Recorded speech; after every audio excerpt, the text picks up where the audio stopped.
quiet speeches, you're going to hate me. I love having fun. I love that brings some energy. So my name is Sam Cooner, and we're going to start this off by going back to October 28th, 2011. Who can tell me why that was a special day in St. Louis? Anybody know? Anybody? We won the World Series. Game 6 of the World Series. The greatest comeback in sports history, in my opinion. And I'm a big Cardinals fan, as you can see by my Cardinal socks that I'm rocking on game day. Okay? Because I'm born and raised about an hour and a half from here, so St. Louis is our team. Now, at this time in my life, everything was going right. All my dreams were coming true. Everything I had ever worked for was finally paying off. And it felt like nothing could go wrong. My Cardinals were in the World Series. They made a comeback, forced to Game 7. It was an amazing time. And what was crazy was my grandpa called me the day of the World Series to tell me, "Boy, I got tickets." Said, "You got class?" I said, "I'll skip." You know? So I drove up to the Cardinals game, had an amazing time, witnessed history, and just thought, man, I got to come back in this city for Game 7. I just have to be in this city. I know my Cardinals are going to pull it off. I have to be in that city. And they did, and they put a thumping to the Texas Rangers that night. It was an amazing experience. I'm talking people fender bendering each other and saying, "Go Cards!" You know, just having an amazing time. It was crazy, the atmosphere. So here's what I want you guys to do. I want you all to close your eyes. I want you to imagine that all of your dreams are coming true. Everybody close your eyes and just imagine all of your dreams coming true. Maybe it's that promotion that you've worked so hard for. Maybe it's something that, you know, maybe it's a little past your time, but you can see yourself. You could have done it. I want you to really imagine that. See it, envision it, feel that success. Feel everything going right. Now I want you to imagine your life's over. Just like that. Everything's going right, but now your life is over. That's how it was for me. Because 2 days after Game 7 of the World Series, I woke up, a college baseball player who had just completed all of his workouts, and I couldn't pick myself up off the couch. The night before, my mom came to my college and picked me up and brought me home because I was feeling a little sick. My dad had to carry me up a flight of stairs. I was 6'5", 225 pounds at the time. Had to carry dead weight up the stairs, drive me to a hospital. I get to the hospital and the nurses immediately start acting frantic, and you know, you can just hear the panic in their voice. They say, "We got to hospitalize your son immediately. He has a dangerously enlarged liver and spleen. We need to get him in here now." That day was the first of 7 days that I spent at Carbondale Memorial Hospital, running fevers of over 106 degrees, having the most violent shakes ever, being poked and prodded so much you would think I was Texas barbecue. And nobody could figure out what was wrong. So they start doing all these tests, and they do a lymph node biopsy. And they realize at Carbondale that they just can't figure it out, so they need to send me off to some experts. So they shipped me off to St. Louis University Hospital to see an expert who had worked with celebrities such as Winona Judd and all these other people of notoriety and had had such success in his field. I get to that hospital, and the results of one of my tests come back.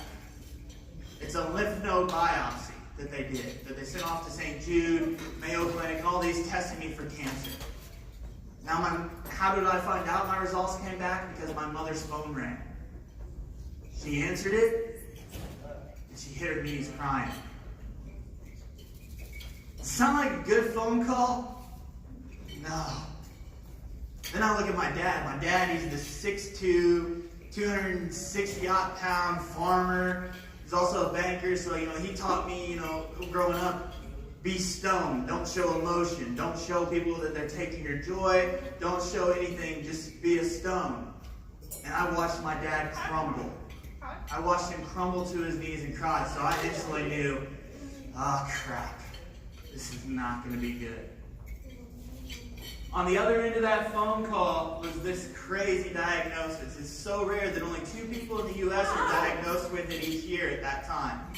It's called acute plasmablastic multicentric Castleman's disease. And yes, I put it up there because that's how I know how to say it. Essentially, I was given a 10% chance of being alive in a few weeks to a few months. I was told at 19 years old, where I had just achieved my dream of playing college baseball, that everything was over, that my life was completely over. Now, today, they do have some testing for this. They do have some treatments. But still, it doesn't look very good for the guy who's diagnosed with it, or girl who's diagnosed with it, does it? I laid in that hospital bed. I really got to thinking how I was living my life, and if I was living it the way I should. And so with me, you're going to find out real soon. I love sports, anything to do with sports. I watched that Damian Lillard buzzer beater last night, which was absolutely amazing. So I relate everything to sports in my life, including how I was living my life. Now, if you play sports, you've probably heard these questions at one point in your life. And so I'm going to tell you how it relates to your everyday life. First question: did you play to the whistle? Does anybody know what it means to play to the whistle? It means going until you're stopped. Going until you're stopped because the game is over. And so I look back at my life at that time. Was I playing to the whistle?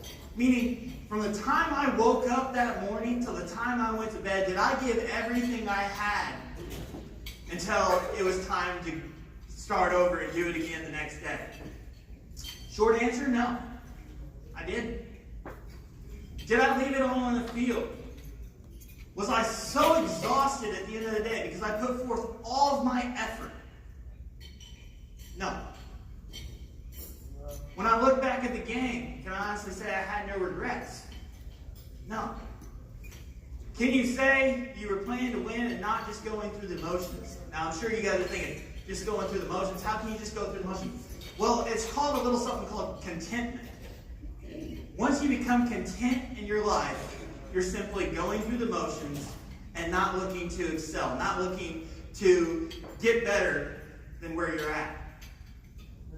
And then the final one: was I the leader that my team needed me to be? Not the leader I wanted to be, but the leader my team needed me to be. And again, the answer is no.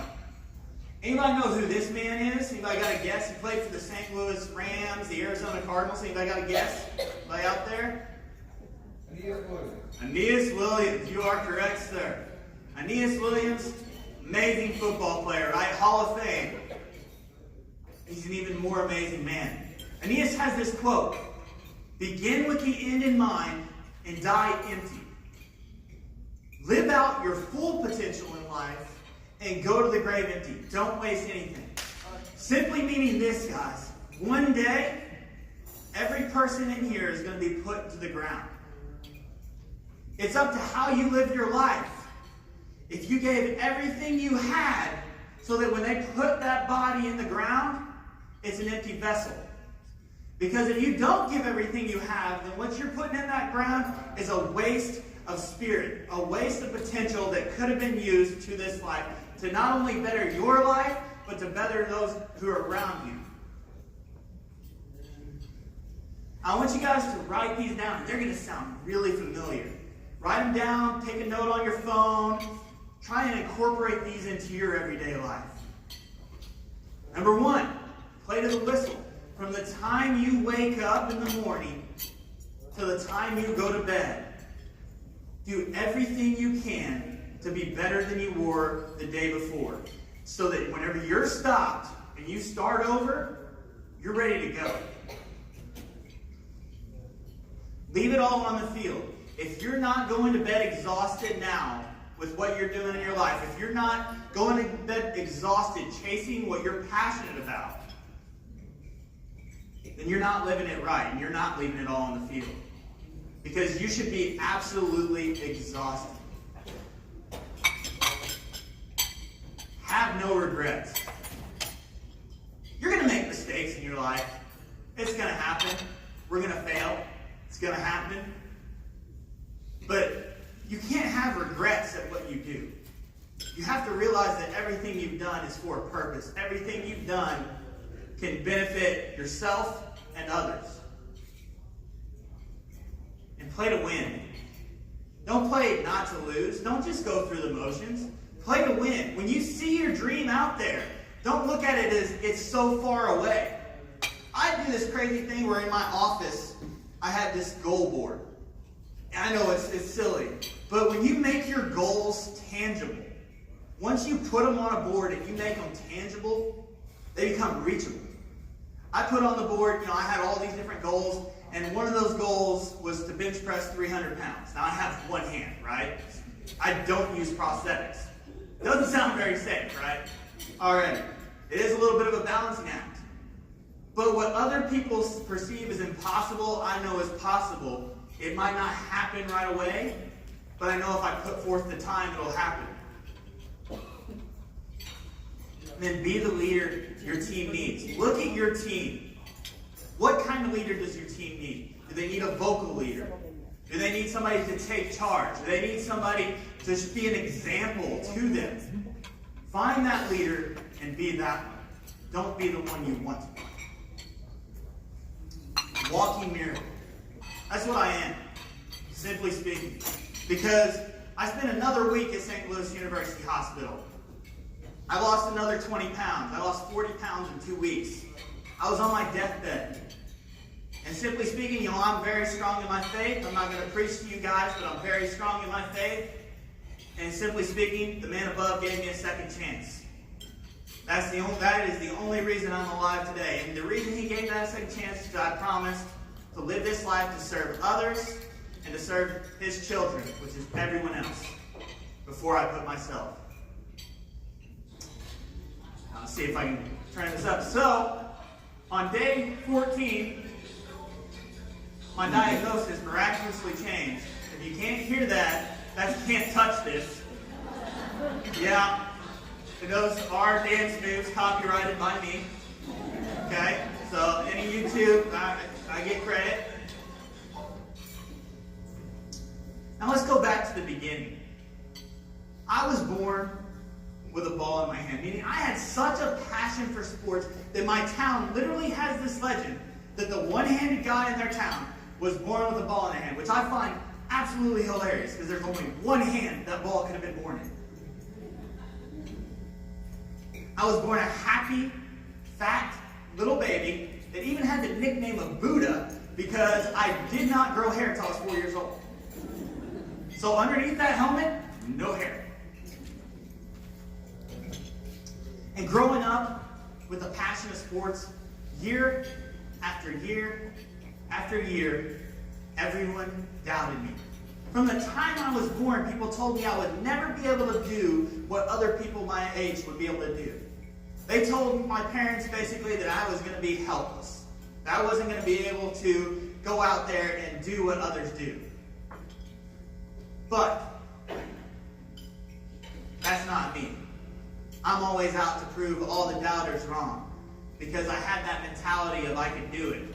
And whatever they perceived as impossible wasn't perceived in my mind. It got so crazy that I was actually, even though I was competing with all my friends and playing with them year after year and beating them, they all made the middle school teams. And for my 6th, 7th, and 8th grade year, I was cut. Despite striking them out over the summer, despite out-hitting them, I was cut. And it was simply because I was a little different. Now in middle school, it was crazy. I dealt with bullies. I was a victim of bullying for 14 years. Now obviously it wasn't physical bullying because I'm a pretty big guy. But it was the mental game. It was the attacking my difference and making me really, uncomfortable with it. But I realized that at some point that, my difference is what makes me special. We all have differences. We all have them. Some of them are visible. Some of them aren't.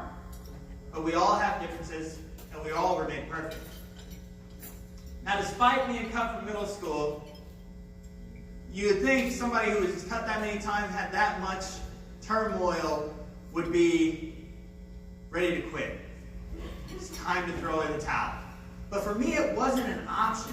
I couldn't let other people win. I couldn't let other people steal my joy.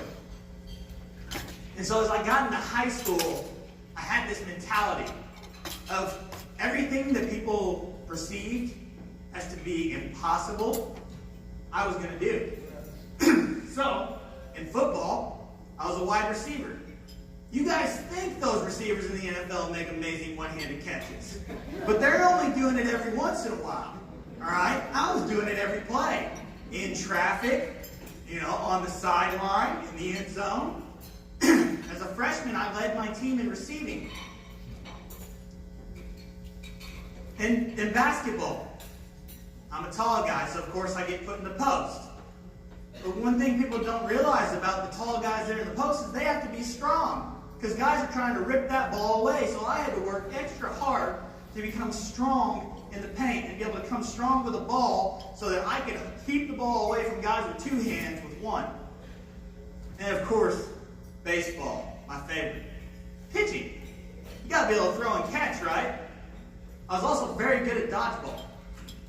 So anytime a line drive come back at you, sometimes you don't get your glove back on, you can dodge the ball. But for me, anybody know how long you have to react to a baseball hit back at you? Anybody got an idea? Anybody in the back? Come on, you got the World Series, you got the Aeneas Williams question. You got that one? 1 second? 0.2 seconds? Close. Anybody got that? One more guess? 0.3 seconds. You are correct. 0.3 seconds. 0.3 of a second to react to a baseball hit back at you. My glove transfer. So the time that I had my glove upside down to throw in the baseball and slide my hand back in my glove was 0.3 of a second.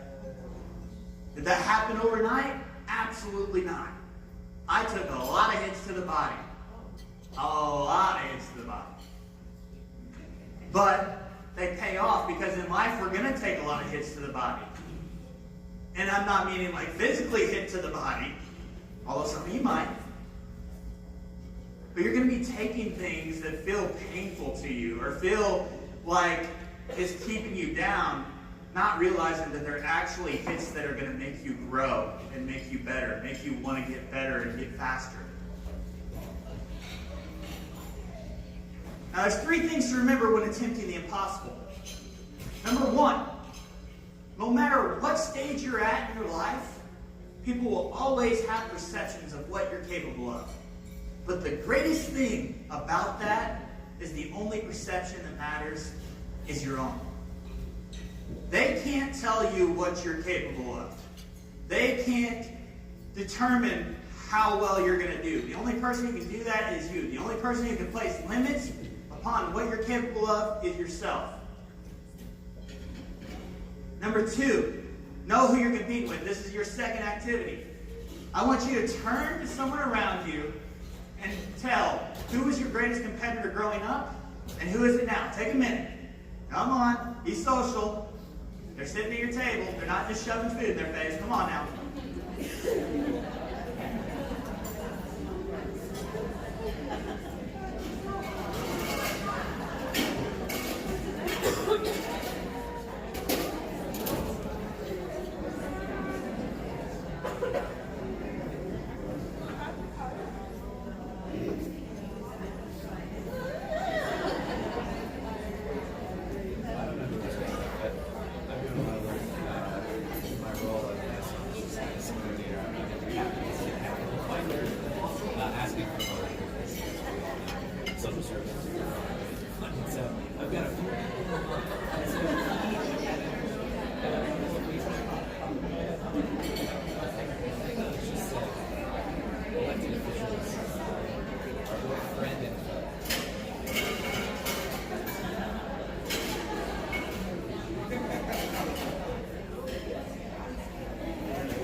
Everybody share their greatest competitor? Okay, now let me tell you who my greatest competitor was growing up. My greatest competitor was somebody I had to see constantly. I'm talking from the time I woke up to the time I went to bed. And even when I brushed my teeth, I saw him. Get it? My greatest competitor was myself. Because I always strove to be one bit better than I was the day before.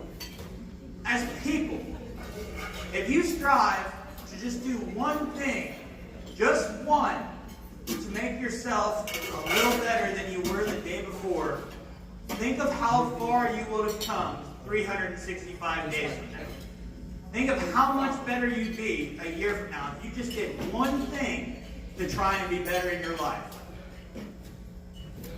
Because of that, I'm my greatest competitor because I'm always striving to be better than I was the day before.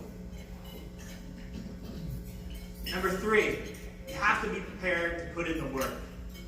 I had to work twice as hard as my peers just to get on the field. I had to work 3 times as hard as them to surpass them. Because I knew that I would never have anything given to me. That I would have to earn everything that I ever had to give. Now coming into my freshman year, I finally made the baseball team. And I'm pumped. I finally made it. I wasn't cut. I'm excited. I look at the calendar. There's about 30 games on the calendar. I'm like, here we go. Here's my shot. You know, I'm a 6'4" freshman. I'm about to be hurling some heat. Coach, there's no way coach isn't going to play me. Out of those 30 games, I played in 3. And the first game was against this team called Nashville. Not Nashville, Tennessee.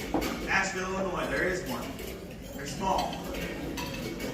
Nashville, Illinois has corn-fed farm boys. I'm talking they get off of their bus, biceps busting through their jerseys, tattoos, big dip in the lip, ready to hit the ball a country mile. These are some big boys. Our teams had been throttled by these guys in the years past. I'm talking like 15 runs, getting beat by 15. Coach goes, "Cooter, go warm up." I'm thinking, yes, my shot. Coach is finally going to give me a chance. I get to warming up, and I overhear my coach talking to the other coach. Well, we might as well throw Cooter at him. We're going to lose anyway.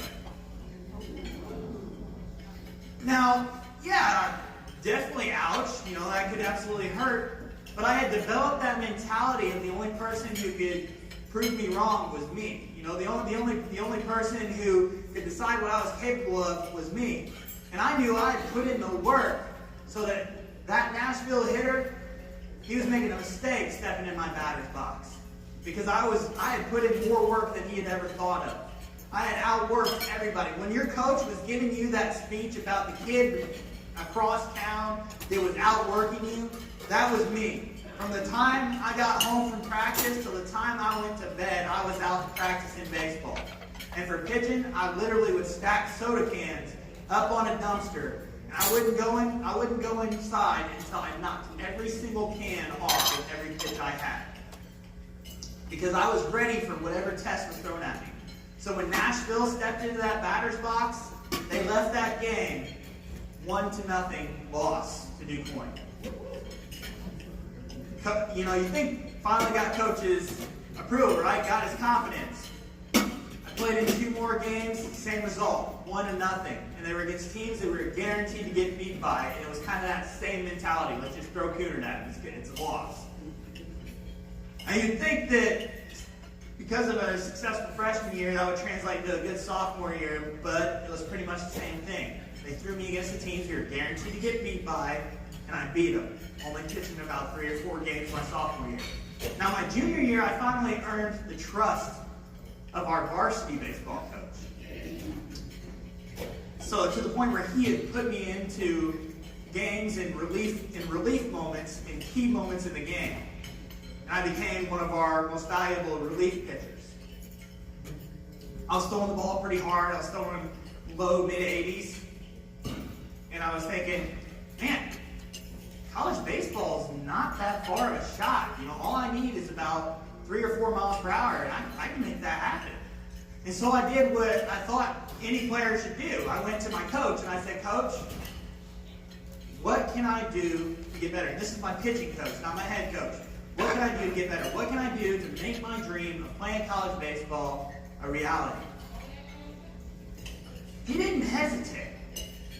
He looks at me and he goes, I got to do the impersonation because it's kind of funny for me, so I got to. You guys know how Donald Trump does when he speaks? Okay, like this guy, I think he has a breathing problem because he goes, like after every word. Not even kidding. So he looks at me, he goes, Sammy. Joking. I'm not joking. He throws the ball pretty hard, but there's not very many one-handed baseball players in college baseball. And I just think these are your last 4 years. I'm like, I think you got a breathing problem. I didn't say that, but it was up there. Now, I could have listened to that coach. I could have shut down. I could have given up. I could have just let him win right there and just said, Coach Bryant, I need to focus on something else. But too often in life, people give up on their dreams just because somebody else says they can't. And for me, I just wasn't wired that way. So instantly that coach made my list of people to prove wrong. I want to ask you this. What would you do if another person approached you the way I went to my coach? Meaning, what would you do if somebody came to you and said, how can I get better? How can I get where you are? Are you going to be that coach and say, there's no shot? You're going to look at somebody and say, there's no shot. You have no chance of getting where I'm at. You have no chance of making this happen. Focus on something else. Or are you going to help that person and give them everything you have to try and help them to be successful?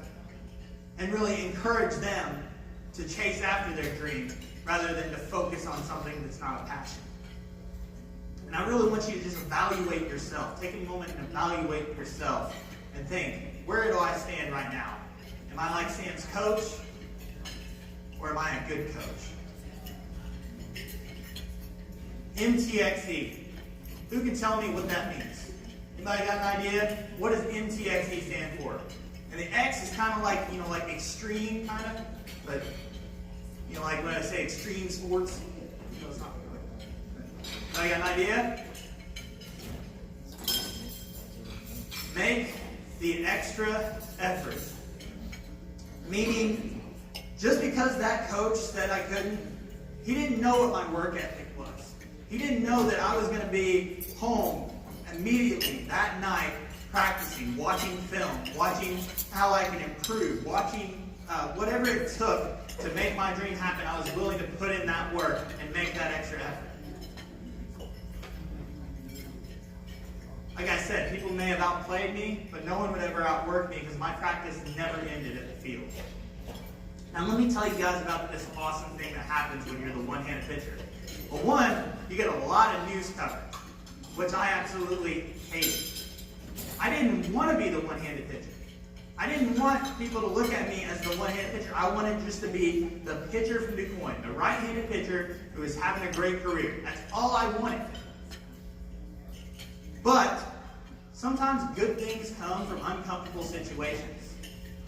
And a news story got out that actually reached Missouri, and a nonprofit reached out. They said, hey, we're a camp for kids with limb differences and amputees, and we teach them life skills, and we have some fun times with them with archery and all this other stuff. We read this story about you and saw this news piece, and we'd love for you to come and show our kids how to play sports. Now, I actually had the blessing of having a freshman football coach who had the same difference as me, just on the other side.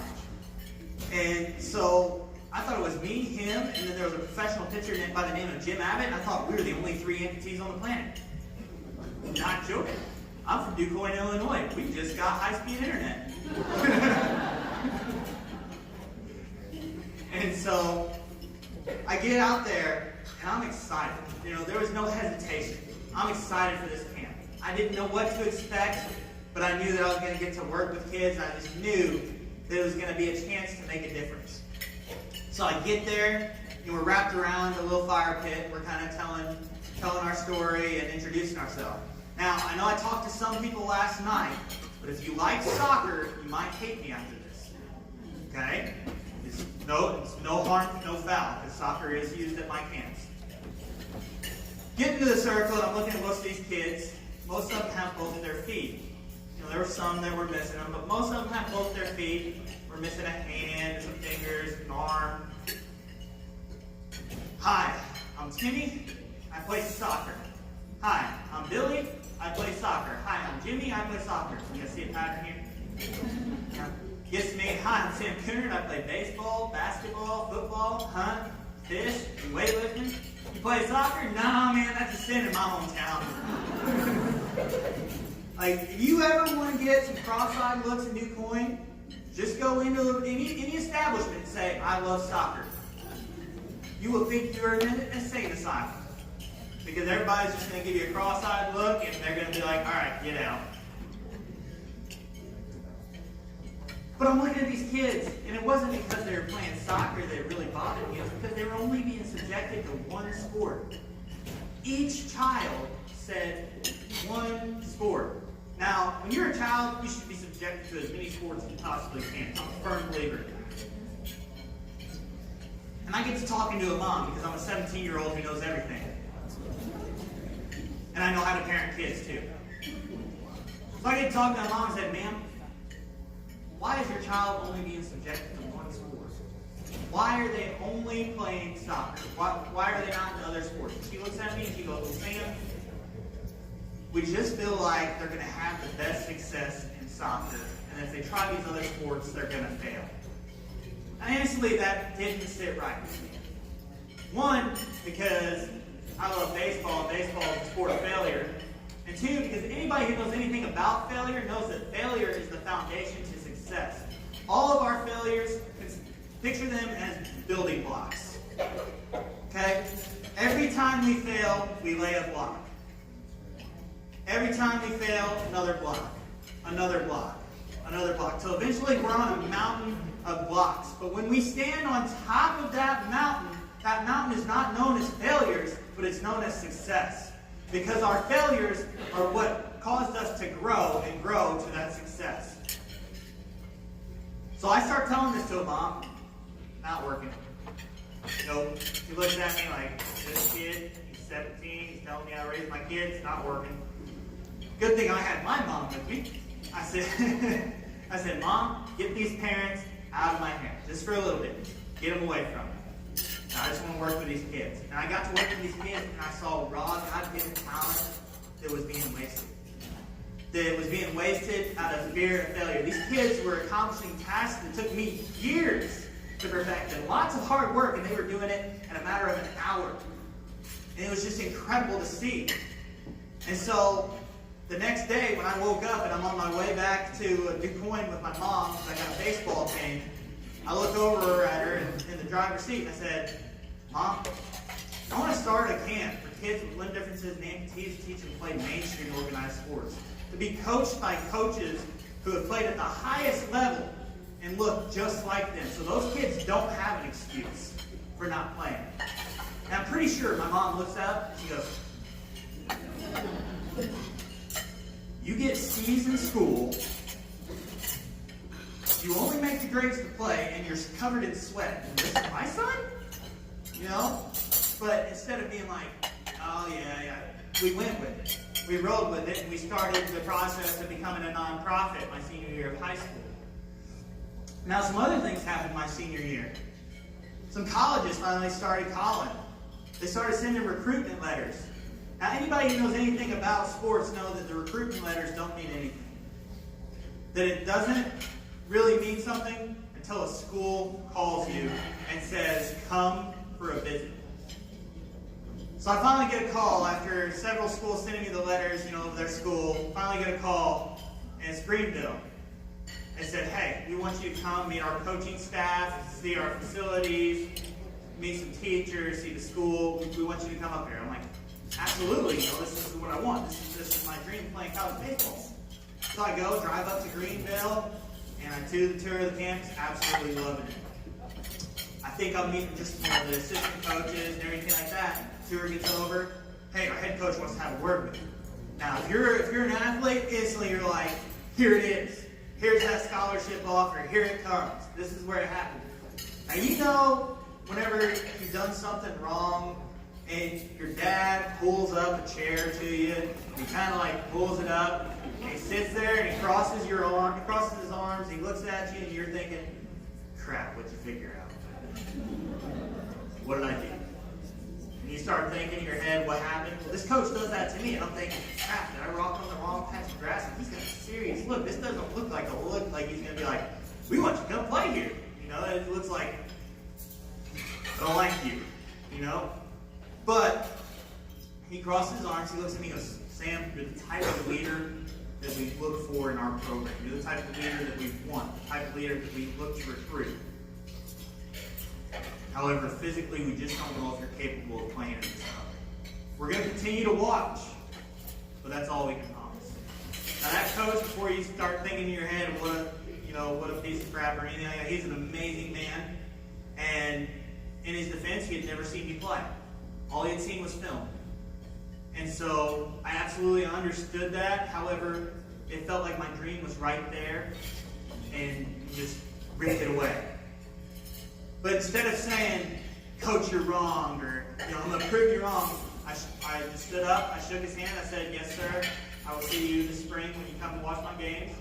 But in my head, I'm thinking, dude, I'm about to prove you wrong. I'll see you this spring. I'll see you next spring. I will be on this field. Now, how would you feel, like I said, if your dream is right there?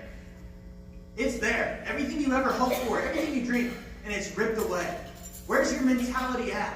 Is your mentality, well, time to find something new? Or is it, all right, time to go make it happen?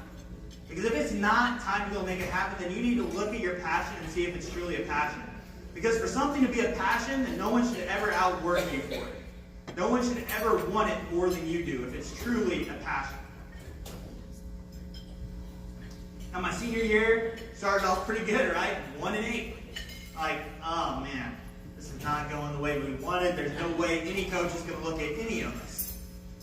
So we sat down as a team, and we really started thinking of how we could become successful. And we got together and really put our differences aside and realized, sometimes in life, all it takes is one victory to put you on a path to success. Because after 1-8, we went and played, and we went all the way to the state tournament because we started winning games, because we put all of our differences aside and we became a family. And that's what the best teams are, families. Teammates, they have individual goals. It's just 100% a fact. Teammates have their own individual goals. Families have one goal. We had the goal of a state championship as a family. We had the goal of going to the state tournament as a family. And so we knew we were going to get whatever we could out of the potential of every single one of us. So whenever you look at your life and you look at your businesses, you look at your the different groups you're in, look at them and see, is it a team or is it a family? Do they have their own individual goals, or do we have one goal? And then I want you to think, how are you celebrating your victories? Because I want you to think about this. Good feelings are addictive. And if you're not celebrating the victories you have in your life, then you're not going to reach for them. You're not going to find a way to make that good feeling come back. You're not going to really look for it. But if you're celebrating a victory and you give yourself something good to look forward to when you complete a task, it becomes addictive and you want that feeling. Greenville comes in the spring, gives me another call. Hey, you ready to sign? Absolutely, man. I was ready in the fall. They said, all right, we want you to pick who you're going to put in your signing picture. Yeah, absolutely. Okay, so this lady right here, that's my mom, my co-founder of my foundation. Right here's my dad, the big farm boy I told you about, and crumbled like something that crumbles, cookie. This is Coach Kraft. This is my varsity coach. Had a lot of faith in me. Here's my guidance counselor, Mr. Campbell, helped me through a lot in school. Then I want to point one more out to you. You guys remember that pitching coach that told me I would never play college baseball? There he is in my signing picture. Because now he forever knows that the one-handed guy whose 4 years were over proved him wrong. And hopefully he'll never doubt another player. Now my first season I went on, I had a lot of success at Greenville. It was going great. Everything was happening good again. And then setbacks and failures, like I said, are going to happen. It's just a matter of if and when. I was throwing a bullpen. It was the last one of the season. And the way this bullpen was laid out is there's a board here, then there's a board down here where you're like kind of by where your foot lands. And I had a very, very long extension, so when I strode out, I came back over top, this foot hooked and went. Yeah, it wasn't pretty. But it wasn't like something I couldn't walk on, so I continued to, push it, which made it where I had to have reconstructive foot surgery. The reason I have this video on here is because there was a nurse that doubted me. As soon as I was out of reconstructive foot surgery, she has this scooter laying outside the door. I said, "Where's my crutches?" "Son, you have one hand." "No, really? I didn't know that. You just brought something new to my life. I don't know what's going on." She's like, "Yeah, you need two hands for crutches." I'm like, "Ma'am, I'm an athlete. I played sports. Please give me my crutches." "You have one hand." I know I have one hand. Crutches. "Okay, Mr. Smarty Pants, here's what we're going to do." And you guys know when you have that stubborn nurse? I know everybody's had that one stubborn nurse. She looks at me and she's like, "Here's what we're going to do. I'm going to put you through an obstacle course. And you're going to do it on crutches. And when you fall down, I'm going to tell you, I told you so. I'm going to wait with that scooter." I said, "Okay, deal." Went through the obstacle course, no problem. She goes, "How'd you do that? You have one hand." I was like, "Oh my God, lady, I know." You can quit saying it. It's like, I'm just going to be thinking that all my life now. I have one hand. I have one hand. You're just getting it stuck in my head. And so, after I proved her wrong, to this day, she never doubts a patient. Because she walks people, and she's actually made people try it, which wasn't really my intention. Because for the people who want to do this good, now you're doing crutches. I was one-handed guy, you did crutches. You're going to do crutches.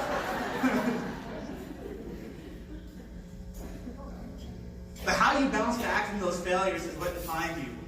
I was picked up by an old all-star coach who wanted me to come and found his college team, and so I did. And in that year, I was number 3 in the nation for the longest time in ERA. I think I finished in the top 25, but it was with a 1.79 ERA out of 20 appearances on the mound. And it was just, everything was going right. Everything was finally clicking. I was throwing the ball really hard. Everything was going, and then there was a news article, and it didn't mention one time about me having one hand, so I knew I finally made it. They finally recognized me as a pitcher. It finally happened. And I'm thinking, all right, this is going to be amazing. Got to pitch in a college regional.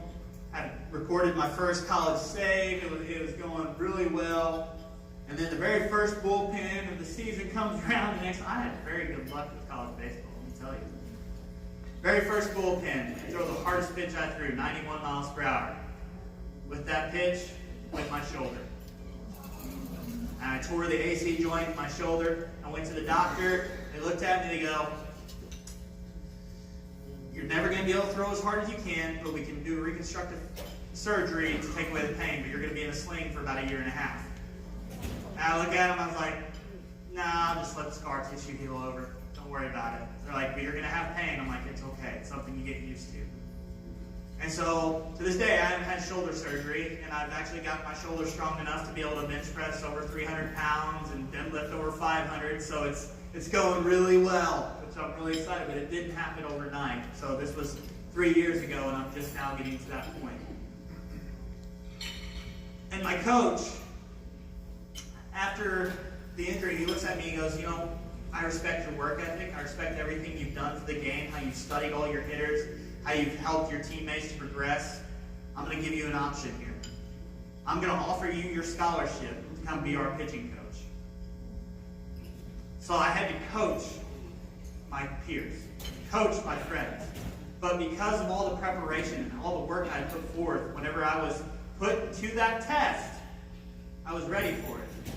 And to this day, the pitchers that I had those 2 years went down in school history with the lowest ERAs and the most strikeouts. And the school does not exist anymore, so that goes down in history forever.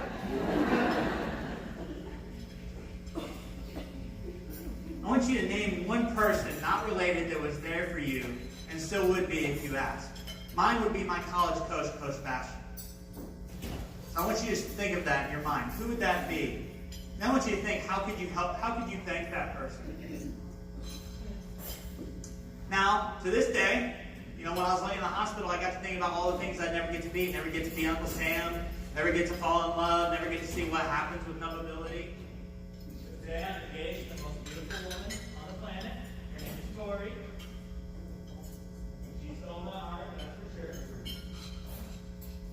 I'm Uncle Sam to little Isley Claire. Some people even decided it was good to give me an award. We're going to play a game, okay? This is who does not belong, right? Okay?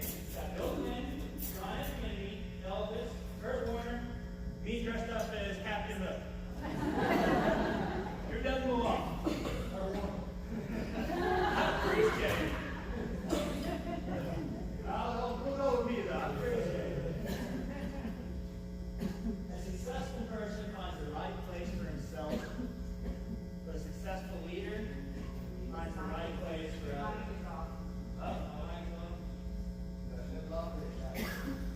Technical difficulty. Oh! There you go, man. All right. That's what I'm talking about.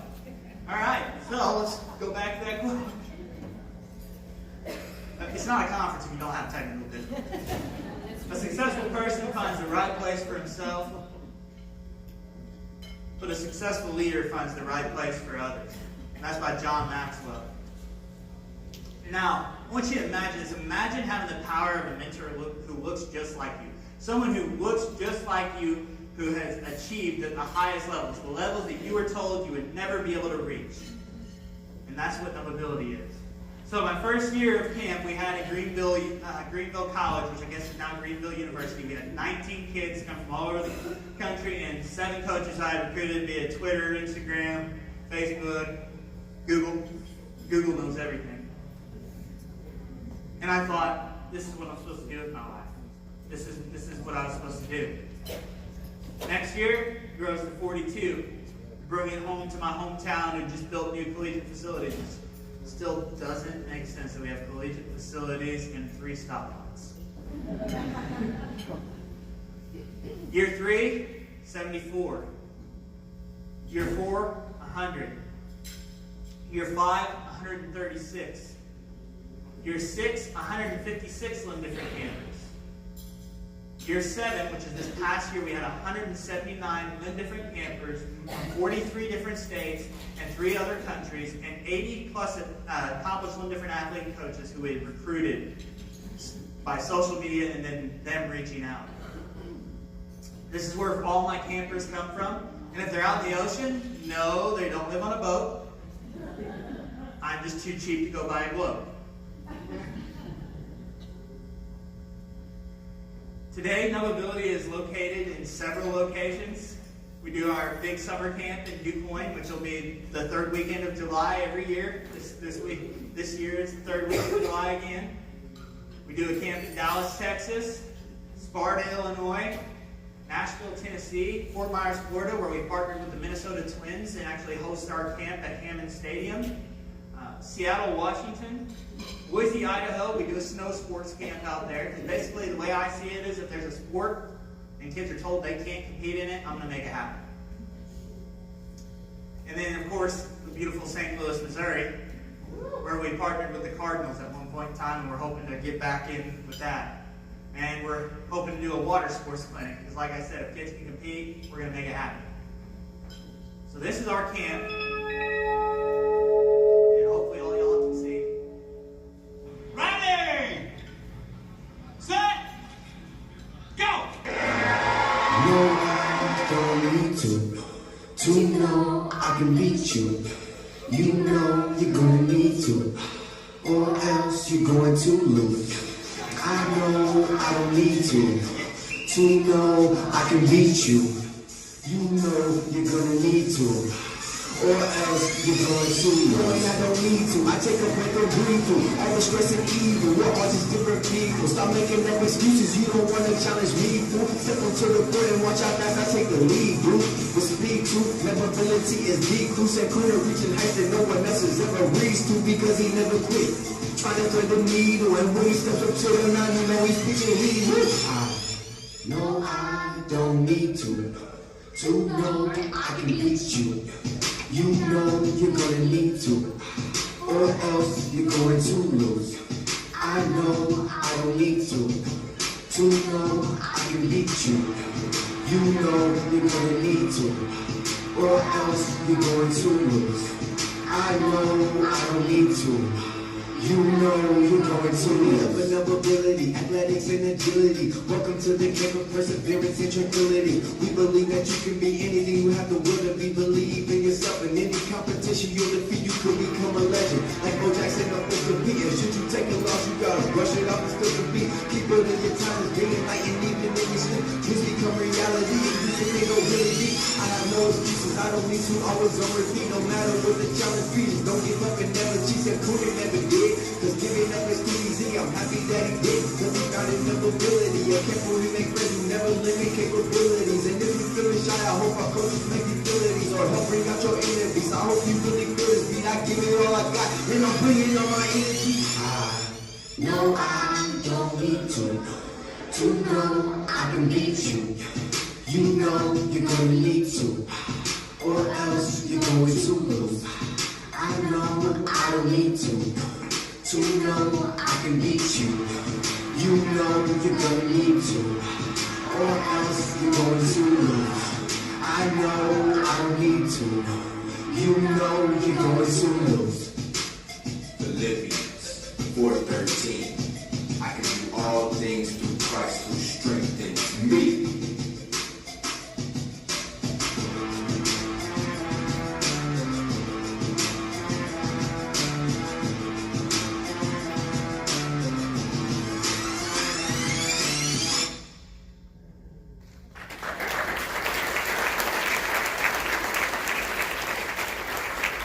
Everyone has a million excuses for why they can't do something. But it's the great ones, the ones that rise up, that use none of them. I want to talk to you guys about something that this might not sit right, and it might. I don't believe in the term disability. I believe disability is the only disability in life is a disabled mindset. I believe all these kids, everybody out there, is capable of doing what they want. You see kids all the time today making amazing accomplishments, making incredible innovations for society, and changing others' lives. The only thing that prevents people from changing lives is if they listen to those excuses. So I encourage every single person in here today, of every mindset, of every difference, to live with no limits. Thank you guys so much for having me.